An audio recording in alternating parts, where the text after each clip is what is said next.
Зертой нам шон фаделте раджи, мангдуне даму диш феней, амыр шаудалынг.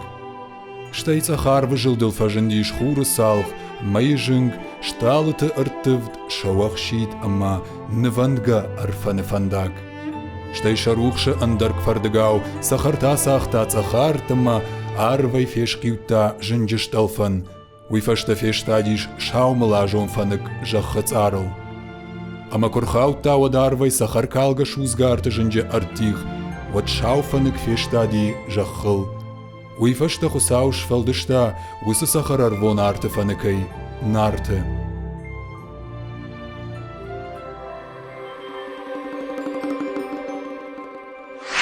Ничто не может остановить бег времени. Все, что остается на долю человека, собирать по крупицам и хранить осколки великого наследия, чтобы знать, кто мы, откуда и куда идем. Вот уже целый век Североостинский институт гуманитарных и социальных исследований является собой ту самую связующую нить между эпохами. Здесь изучают и бережно хранят прошлое, анализируют настоящее, прогнозируют будущее. Цели грандиозные, задачи непростые, но трудности ученых никогда не останавливали. Свою историю институт берет в 1919 году с образования Осетинского историко-филологического общества. Революция, разруха, всеобщий хаос, а в Осетии тем временем объединяется группа энтузиастов и рождается первое научное учреждение горских народностей для собирания и изучения исторических памятников. Приглашали сказителей из горных селений, из Южной Осетии. Тот же знаменитый Гаха Асланов был у них одним из первых информантов. Собрали огромное количество материала. Удивительно то, что они не просто его собирали, а делали это очень грамотно. Ведь среди них не было профессиональных ученых в то время. Но они понимали, как нужно собирать материал, они понимали его ценность. Понимали, что нельзя вторгаться в текст сказителя, нельзя править его на свой вкус, на свое усмотрение, что нужно ценить первоисточник. Одним из ключевых лиц историко-филологического общества был Губадит Загуров. Он опросил более 80 сказителей и оставил наследие около 5000 листов текста. На основе этой колоссальной работы была создана серия изданий «Памятники устного народного творчества осетин». Сегодня портрет Губадит Загурова на почетном месте в архиве СОИКСИ. Именно он приложил руку к созданию главного архивного управления по Терской области и стал его руководителем. Архив СОИКСИ – это грандиозный фонд, насчитывающий более 10 тысяч единиц хранения. Это оригинал сборника Ирун Фандер. Да, вот посмотрите, как это все трогательно, да, и действительно, когда у нас кто-то бывает, и кому-то мы показываем, да, они прям вот с удивлением открывают для себя вот эти документы бесценные, да, они говорят, правда, это Костаки Тагоев написал, вот посмотрите. Эти экспрессивные росчерки буквы «К» ни с чем не перепутаешь. Авторство очевидно. Держать в руках тетрадь, исписанную рукой самого великого Коста, волнительно и радостно. Здесь, в тишине архивных комнат, оживают голоса, звуки музыки и память прошлого. Архив СОИКСИ – это золотой фонд осетинской культуры. А начиналось все с рукописей Коста, Махарбека Туганова, Алихана Токаева, Гацира Шанаева, копий рукописи первого осетинского поэта Тимирбулата Мамсурова, неизданные рукописи нартовских сказаний Инала Канукова и, конечно, подшивки газет, журналов со статьями по осетиноведению. Тексты Туганова, они вошли во все сборники нартовского эпоса. И в знаменитое академическое издание, вот трехтомное, да, вот знаменитая запись Тугановым вот этой всем известной легенды о Ацамазе и Абунде. Вот этот текст на Дегорском, он считается одним из самых лучших. Но если не самым лучшим, то одним из самых лучших. И он вошел буквально, и в том числе вот семитомный дневник, который составляла Тамара Алексеевна Хамицаева.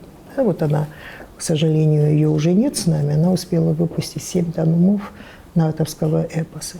Туда тоже вошли, вот в разделе тюгурских песен, вошли туда, как раз-таки вариант вошел туда Махарбека Туганова. Это гражданская война. Это очень тяжелое время, но уже многие люди, а это ученые, как правило, ученые люди, интеллигенция осетинская, они уже думали не о войне, а они думали о будущем. Они закладывали фундамент будущей науки. И они несли сюда, вот в этот архив, все, что они могли сюда принести, то есть свои работы, книги, которые у нас находятся вот под нами в нашей библиотеке, она одна из лучших в Осетии, научная библиотека, свои работы, тот фольклор, который они собирали, картины, рисунки, то есть все, что потом составило, собственно, содержание нашего архива.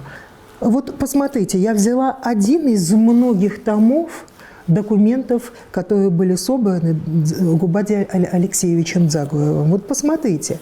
Ведь посмотрите, отвлекитесь от сегодняшнего времени. Да? Это не время компьютера и даже еще не время пишущих машин, хотя они уже были, конечно. Но посмотрите, вот это только я вам сейчас раскрыла 2 страницы из большого наследия, большого фонда Дзагуевой. Тысячи страниц рукописных текстов, бесчисленные исследования, анализ, систематизация – все это настоящий научный подвиг тех, кто стоял у истоков, и тех, кто продолжает их работу сегодня. Открыта лаборатория, которая занимается созданием электронной версии фонда. Это, несомненно, стимулирует исследования в области осетинского языкознания, фольклористики, литературоведения, истории, искусствоведения, этнологии осетин и других народов Северного Кавказа. В 1925 году историко-филологическое общество преобразуется в научно-исследовательский институт краеведения. В штате сотрудников появились профессиональные ученые, было расширено поле деятельности, впоследствии была открыта аспирантура и появилось собственное издание «Известия НИИ краеведения». Вот в 1925 году первое, что сделал институт, вновь образованный, это издал журнал. Он так и назвался «Известия научно-исследовательского института краеведения». Номер первый был подготовлен еще обществом, но общество не располагало тогда возможностями его издать, а вот институт такой журнал издал. И хочу отметить, что эту некогда прерванную традицию, она была прервана в 1937 году, когда изымали журнал, нам удалось восстановить, и у нас уже 12 лет выходит этот журнал под тем же практически названием. Вот так он выглядит и называется «Известия СОЭКСИ». Этот журнал входит в перечень ВАК. Члены общества, они, в общем-то, менялись часто. Общество возглавлял председатель, правление менялось каждые 3 года, но наиболее постоянными членами общества и в должности председателя, ученого секретаря были Борис Андреевич Алборов и Губади Дзагуров. И отмечу, что эти люди не ограничивали свою деятельность только наукой. Они волновались в целом о том, что происходит в Осетии. Они приняли активное участие в создании культурной, образовательной инфраструктуры. Вот, например, в 1920 году было образовано Главное архивное управление, и общество в этом приняло самое активное участие. При непосредственном участии Губади Дзагурова был произведен отбор материала, который составили будущий архив. Он же стал первым руководителем архивного управления. Большую лепту они внесли в развитие музейного дела, поскольку у себя в своем обществе они тоже создали музей материальной и духовной культуры. Первый небольшой музей, но вот первые экспонаты его были такие. Это была осетинская гармонь с орнаментом, на котором был изображен лабиринт Шердона. Это были личные вещи Костахи Тагурова, которые передали обществу сестры Цаликовы, Кочинов. Старинный щит, стрелы, двуструнная балалайка, картины, портреты известных осетин. То есть с этого начинался музей. Одним из ключевых направлений работы института была и остается этнология. СОЭКСИ на сегодня в профессиональной среде считается флагманом осетиноведения. Крупнейшие научно-практические конференции, масштабные исследования и издания научных трудов – явное свидетельство плодотворной работы. Осетиноведение как отрасль науки давно вышла за пределы национальных границ Осетии и даже России. Своим становлением и развитием эта отрасль науки полностью обязана Северо-Осетинскому научно-исследовательскому институту, который отмечает в эти дни свое столетие и который носит гордое имя Василия Ивановича Абаева. За свои 100 лет институт сделал огромный вклад в развитие науки и культуры осетинского народа во всех отраслях осетиноведения, таких как историческая, гражданская история, археология, этнография, фольклористика, языкознание, филология и другие второстепенные отрасли науки.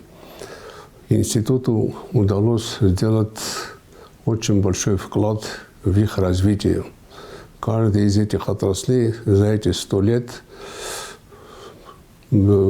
обогатилась целым рядом серьезных монографий, научных статей и, одним словом, достигли очень больших успехов.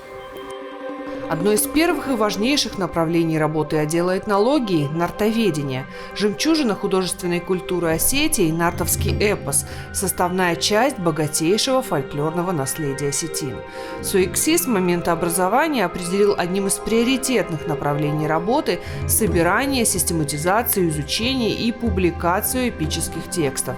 12 ноября 1940 года был создан Государственный нартовский комитет, куда вошли ведущие ученые института, поэты, художники. И главенствующая роль была отведена научно-исследовательскому институту краеведения, который организовал 11 экспедиционных групп для того, чтобы в равнинных селах Осетии был собран полевой материал. Следствием явилось то, что в начале 40-х годов Васо Абаевым и Иваном Джанаевым были обработаны и подготовлены к печати 150 авторских листов нартовских сказаний. В 1946 году совместно с Институтом мировой литературы РАН свод был издан с русским переводом и поэтическим изложением. Это стало важным событием для всего мира.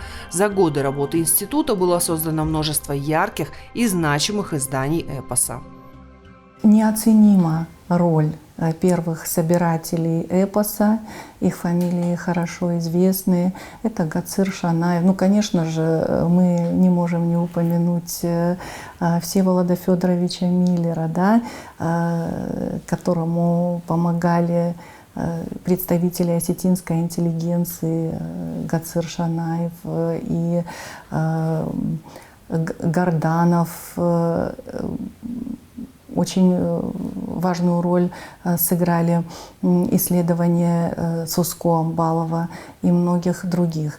Наши современники, продолжая традицию первых представителей осетинской интеллигенции, которые, собственно, заложили основы собирания и систематизации эпических текстов, также вносят достаточно значительный вклад в развитие нартоведения. Скажем, вот Людвиг Алексеевич Чебиров, у которого изданы монографические публикации, получившие, конечно, очень такой значительный общественный научный резонанс. Также, конечно же, Людвиг Алексеевич плодотворно трудится над изданием нартовской энциклопедии. Как сам Людвиг Алексеевич говорит, что осетинское нартоведение уже достигло той стадии, когда мы можем систематизировать все знания, полученные в процессе изучения, исследования фольклора, вообще вот эпоса, и можем публиковать подобные энциклопедические издания. Новым направлением этнологии в СОИКСИ является Центр генеалогических исследований. Он существует 10 лет, и за этот небольшой срок удалось добиться значимых результатов в работе. В нашей стране был такой период, когда обращение к предкам оно не приветствовалось, и генеалогия была в таком затишье. Но сначала, где-то вот с 90-х годов, интерес стал возрастать. Люди стали собирать материал, информацию по истории своего рода, своей фамилии. Очень многие фамилии издали книги о происхождении своей фамилии. Ну, большую помощь в этом оказывают на самом деле архивы. Наш архив, он уникален в том плане, что в нем сохранились документы с родословными, вплоть до самих родоначальников. Есть некоторые фамилии, да, вот много фамилий, которые в середине позапрошлого уже 19 века, они подавали документы в сословные комитеты и так далее. И вот эти вот росписи они туда представляли. И они сохранились в нашем государственном архиве. И по ним можно проследить, в принципе, историю многих фамилий остинских. Но кроме этого есть куча других документов, есть переписи населения за разные годы, по которым тоже можно восстановить поколенную роспись той или иной фамилии или семьи. И таким образом мы можем дойти до довольно далекого предка. Сегодня в СОИКСИ имени Василия Ивановича Абаева реализованы фундаментальные и прикладные проекты по остинскому языку. Проведены междисциплинарные этнолингвистические исследования, создан целый ряд фундаментальных словарей. Осетинско-русско-английский словарь в 2 томах под редакторством Тамерлана Гуриева, большой русско-осетинский словарь, современный русско-осетинский разговорник, осетинско-русский словарь в 4 томах, работа над которым начинал Тамерлан Александрович Гуриев и завершила его дочь Эльмира Тамерлановна. Тамерлан Александрович Гуриев – один из ведущих языковедов мира, доктор филологических наук, профессор. Он автор сотен научных и научно-популярных публикаций, посвященных осетинскому и общему языкознанию, филологии, нартоведению. Теперь наследие Тамерлана Александровича – часть истории. В стенах института открыт мемориальный кабинет-музей профессора Тамерлана Гуриева, в котором хранится уникальная библиотека ученого, книги с его пометками, рукописными закладками, личные вещи, фотографии. Это не только дань памяти, но и возможность сохранить для молодых поколений ученых атмосферу настоящей академической науки для дальнейшей исследовательской работы. То, как функционирует этот кабинет в качестве мемориального эти 3,5 года, это есть естественное продолжение того, каким он был, когда был рабочим кабинетом. Потому что когда он был рабочим кабинетом профессора Тамерлана Александровича Гуриева, сюда приходило очень много народу, многие неравнодушные к вопросам осетинского языка, осетинской литературы, фольклора нашего, традиций, этикета, быта, своих собственных фамилий. Многие приходили сюда с вопросами, за советом, за комментарием, за мотивацией, за помощью, с возражениями, с несогласием. Сюда приходили творческие люди со своими произведениями. Здесь бывали литературные читки, здесь бывали очень интересные обсуждения. Ну и, наверное, самое главное, так как это все-таки научно-исследовательское учреждение, что именно здесь очень многие, и среди них видны наши нынешние ученые, получали урок такого правильного академизма, правильной академичности. Вот они видели пример того, как надо бережно относиться к научной книге, как надо быть, насколько скрупулезными и дотошными надо быть с научной литературой. Видели, как нужно, каким фундаментальным знаниями надо обладать, чтобы выстраивать собственные концепции. Ежегодно сюда, в СОИКСИ, приезжают исследователи со всей России и других стран – Германии, Японии, Турции, Ирана. Ученых привлекает обилие научного материала, большой архивный и библиотечный фонд. К слову, библиотека СОИКСИ на Кавказе по праву считается одной из самых богатых своими краеведческими материалами. Библиотека института – одна из старейших библиотек на Северном Кавказе с очень большим собранием кавказоведческой литературы. А история нашей библиотеки, конечно, неотъемлемая часть от истории всего института. Об этом говорит, что уже в 1919 году в фондах библиотеки находились такие ценные издания, как «Адаты кавказских горцев» Леонтовича. Это уже в 1919 фондах эти книги были. Другая такая интересная книга – это материалы по археологии Кавказа Уваровой. Еще есть материалы для новой истории Кавказа Будкова. Кроме этого, в фондах библиотеки уже в 2019 году находились такие книги, как «Кавказский сборник», «Горский сборник», и книги, которые они очень актуальны и по сегодняшний день, материалы для описания местности и племен Кавказа. Институт имеет давние традиции международного сотрудничества, начало которым было положено еще в 20-е годы с помощью Всесоюзного общества связей за границей. Гигантским прорывом в налаживании международного сотрудничества стала инициатива директора института Сергея Петровича Тоболова, который в 1993 году организовал экспедицию «Виа Аланика» – «Дорога Алан». Были установлены контакты с двумя научными центрами – Институтом Среднего и Дальнего Востока, Италия, Рим, и Институтом Востока Неаполитанского университета. Сегодня институт активно сотрудничает с коллегами из Турции, Испании, Швейцарии, Германии, Ирана, Японии. География международного сотрудничества с ОИКСИ продолжает расширяться год от года. В 2013 и 2015 году были проведены достаточно масштабные экспедиции по сбору фольклорного материала от осетин Турции.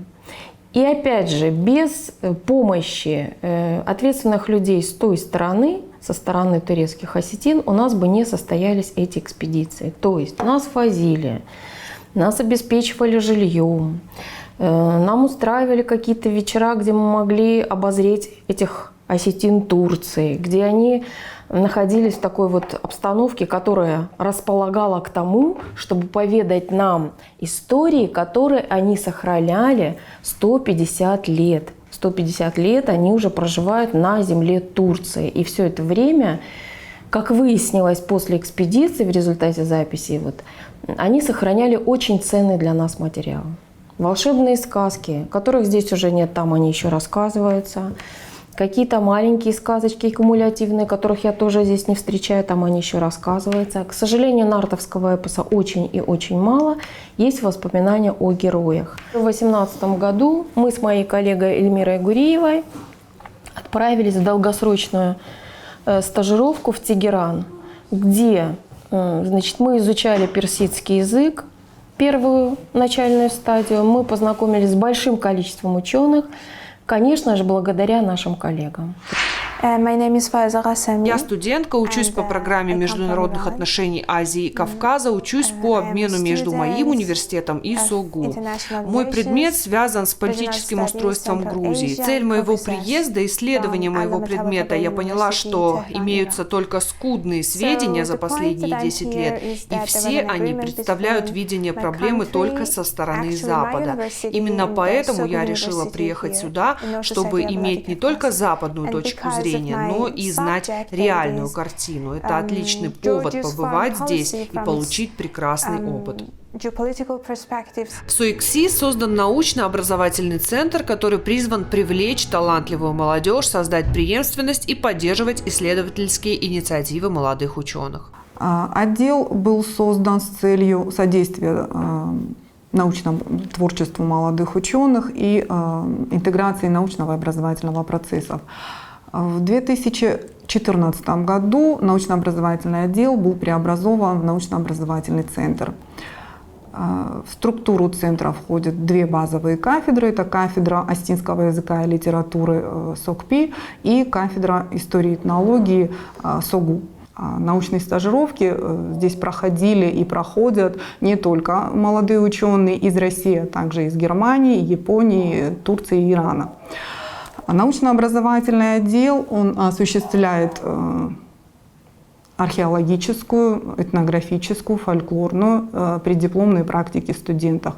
Также он обеспечивает научное консультирование при написании курсовых, дипломных и магистерских работ.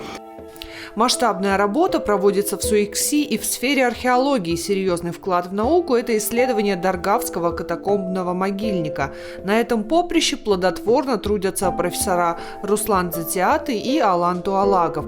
С 1993 года Руслан Георгиевич руководит Даргавской археологической экспедицией Суикси, материалы которой регулярно пополняют фонды Национального музея Северной Осетии и выставляются в экспозициях различных музеев. Это настоящий кладезь артефактов. Анализ материала говорит о широких культурных и торговых связях с окружающим миром, об уровне ремесленного производства на месте и о религиозных представлениях и эстетических пристрастиях раннесредневекового аланского населения Центрального Кавказа. Современное осетиноведение прошло сложный и драматический путь. Новый политический режим диктовал свои требования, кардинально поменял тематику исторических исследований и организационную структуру. Только в начале 30-х годов появляются кафедры истории в вузах, отделы в НИИ. Сектор истории появился и в Остинском НИИ краеведения. Его работа была полностью регламентирована идеологией и была осложнена нехваткой профессиональных кадров. Почему сложно? Не только потому, что идеология определяла все научные направления, это было абсолютно и безусловно, но еще и потому, что не было кадров. Вообще, вот в начале 30-х годов был только один профессиональный историк – Георгий Александрович Кокиев, который работал здесь по совместительству, потому что он был профессором МГУ, и здесь он уже был приглашенным, так сказать, научным сотрудником. Уже поэтому одной из важнейших задач была подготовка научных кадров. В 1930 году открыта аспирантура, которая готовит гуманитариев, в том числе и историков.